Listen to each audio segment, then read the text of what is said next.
Hello my dear friends, you're in the Military Summary channel, and this video we're going to discuss the most important events that took place during the previous 12 hours. We have lots of very interesting updates, so let's start.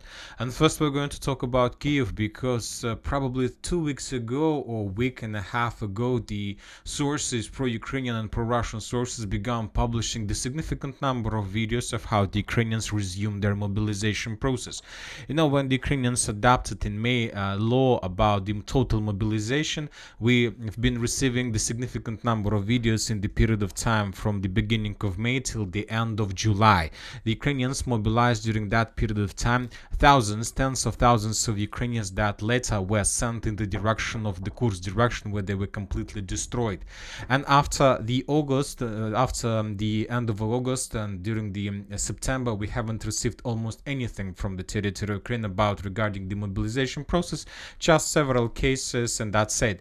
And later in September, in the late September, Zelensky arrived in New York, where he had meeting with Donald Trump, with Kamala Harris, with Joe Biden, and with different politicians from all over the world, where he was trying to present his new mobilization plan. But he's calling this new peace plan, but obviously that was a mobilization plan where Zelensky was planning to mobilize additional tens of thousands soldiers, but he needed weapon.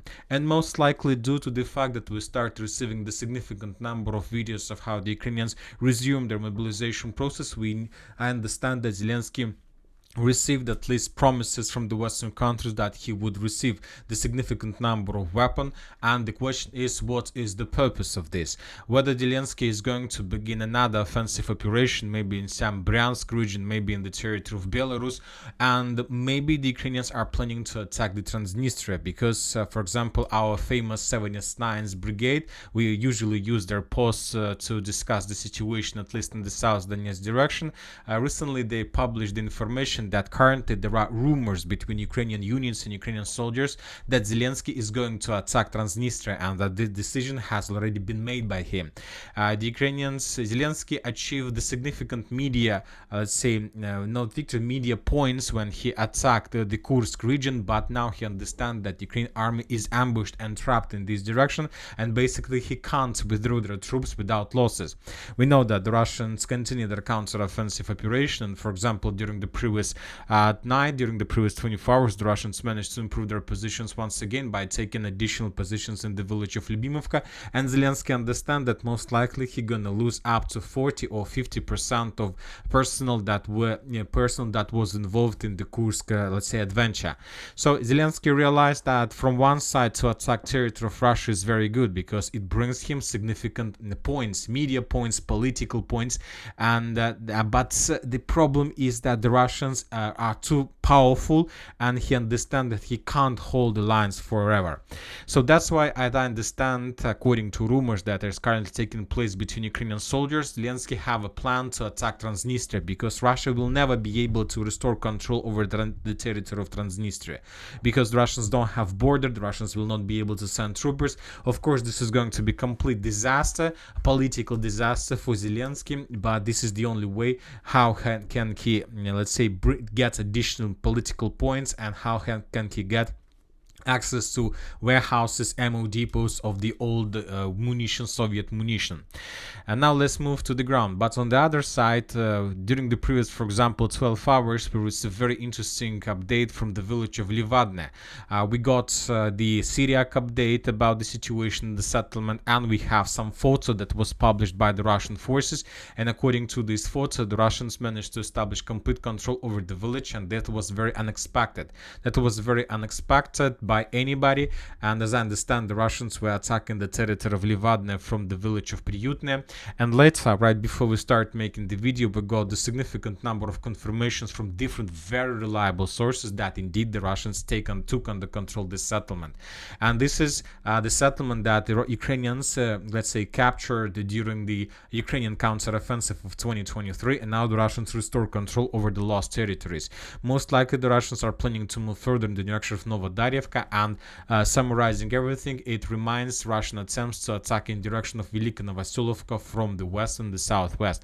And I'll remind you that during the previous weeks, the Russians managed to improve their position significantly in the vicinity of Prichistovka and Zolotaya Niva, and most likely the Russians are going to move further in the direction of Velika Novoselovka.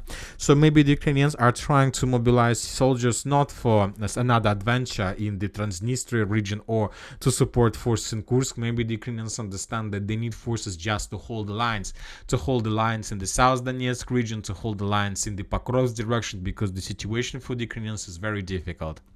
Now let's discuss this difficult situation in details. For example, today we got a very interesting video. We discussed this video in the previous update, and this video we can see the Russian drone that was flying and dropping different papers, lists, and suggesting the Ukrainians to surrender. And these episodes that we can see right now in front of your screen were taking place exactly above the farms to the south of the village of Katerinovka. And this is, for example, the farms. We can recognize the shapes of the buildings and so on. And the Russians dropped a significant number of lists, and in the final part, in the second part of the video, we can see how a group of Ukrainian soldiers surrendered. So most likely the southern parts of Katerinovka were captured by the Russians. So this is the moment when the Ukrainians were surrendering after the Russians were spreading those lists in the southern part of Katerinovka. In the last part of the video, we might see the prisoners of war that were discussing and describing the common situation in the Ukrainian army. We will not watch the second part. So we have changed the color of the farms in Katerinovka into gray zone, because most likely the farms were not captured, but Ukrainians surrendered, and the Russians basically entered empty facilities in this part of the Katerinovka village.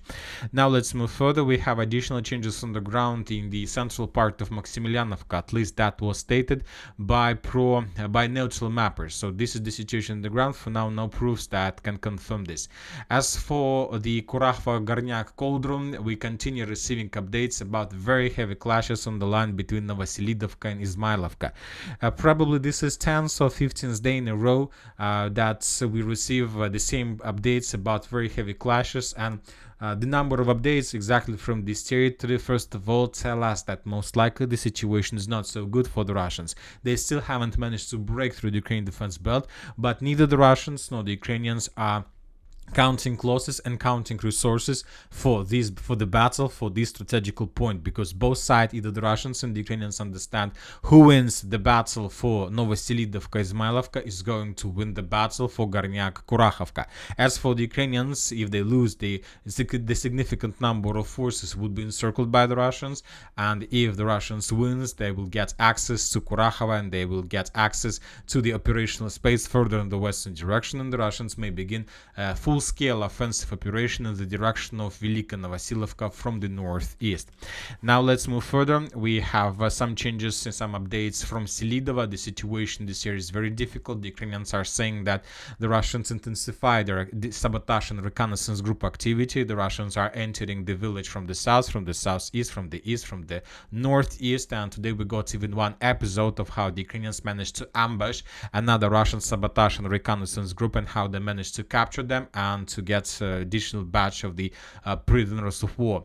Now let's move further. For the Pokrovsk direction, nothing special, and we have changes on the ground in the Toretsk agglomeration. By the way, the Ukrainian sources start spreading the information that Ukrainians began withdrawing their positions, withdrawing their forces from the Toretsk agglomeration, because for now it's very difficult for them to hold the lines. I believe that most likely the Ukrainians lost control over the landfill and Terikon and the mine of Toretsk Vuhilya. So because while the Ukrainians are able to hold this stronghold, they still have chances to win some time. But if they began spreading the information reporting that Ukrainians began withdrawing, most likely the citadel was captured by the Russians maybe today, maybe the yesterday, or something like this. Anyway, we have some changes on the ground, as you can see, and the Russians are moving further along the railways in the direction of Petrivka. As for the Chasov Yar direction, nothing special.